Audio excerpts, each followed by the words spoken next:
Today we're here to visit the Forever Reef Project, powered by GoodWe Energy, to find out how we can not only save the reef, but also restore it.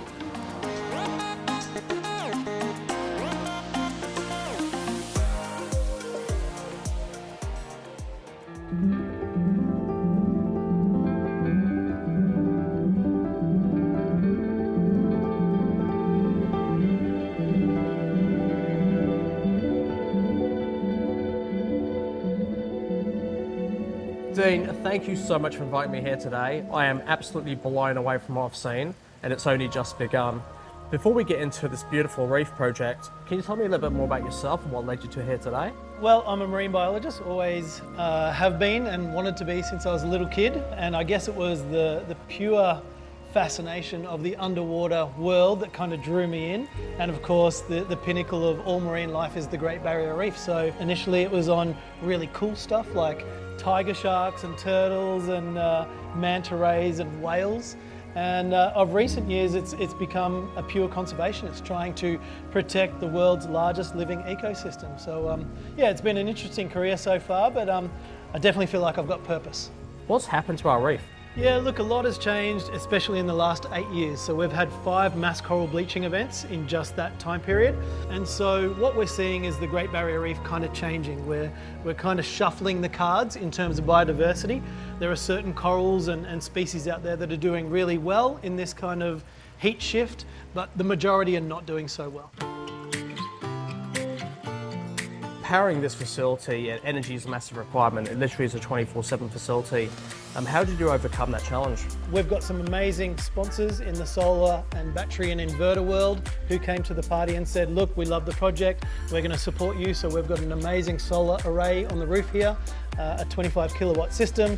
We've got 15 kilowatts of battery support, as well as an inverter. So everything you see here is absolutely powered by the sun. And when that sun goes down, we have enough stored energy in that battery to actually keep the system going overnight as well. I can imagine being based here in Cairns and eventually back further up the coast in Port Douglas, you know, you're going to be hit by some pretty crazy weather events. We do have extreme weather, and the batteries are instrumental for, you know, keeping the system ticking along, you know, anywhere up to 2 to 3 days. So we can actually kind of downgrade our system in here with lights and pumps and keep like a skeleton I guess, system running to make sure that the corals will survive.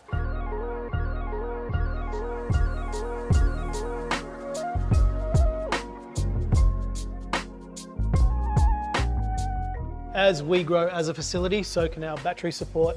And in my mind, that battery bank is kind of the heart and soul of this system. It's really, you know, what's going to keep the corals alive, well, every night.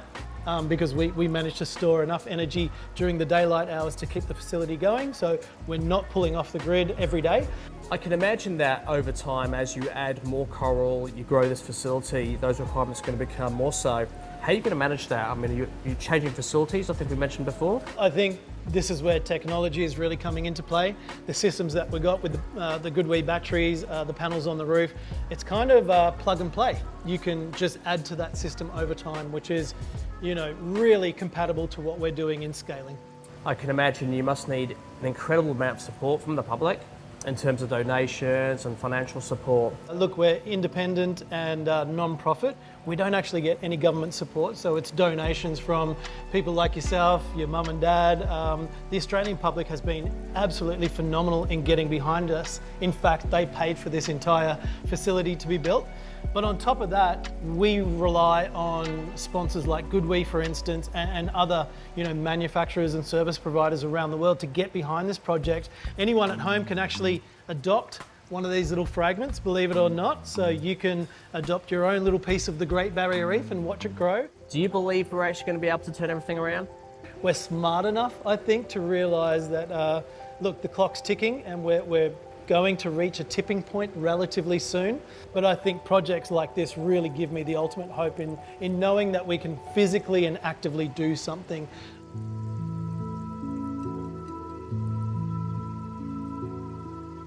What steps can people at home take to reduce their carbon emissions, to make a difference in their own way? Obviously, adopting a piece of coral will be incredible and an amazing thing to do, but what else can they do that's more tangible in their own home? Yeah, I get asked this a lot, and it's a bit of a tough one, but I think, you know, most people inherently know the answer to that, and I think it is the race to renewables, going through solar panels and battery storage, I think is the ultimate way to kind of detach yourself from the grid and that dependence on carbon emissions. And something as simple as like boiling a kettle, instead of just filling it for 1 cup, which you might make for your individual cup of tea, a lot of people fill the kettle right up, and that's just what they've always done. But that's a huge amount of energy consumed for no good reason. And believe it or not, just increasing 1 litre of water 1 degree would take you 2.5 hours on a treadmill to do, just Wow. 1 degree. So when you kind of think about how much energy goes into our daily activities, you start to think of how dependent we are on that grid system. We have the ability, we have the technology, we just need the will.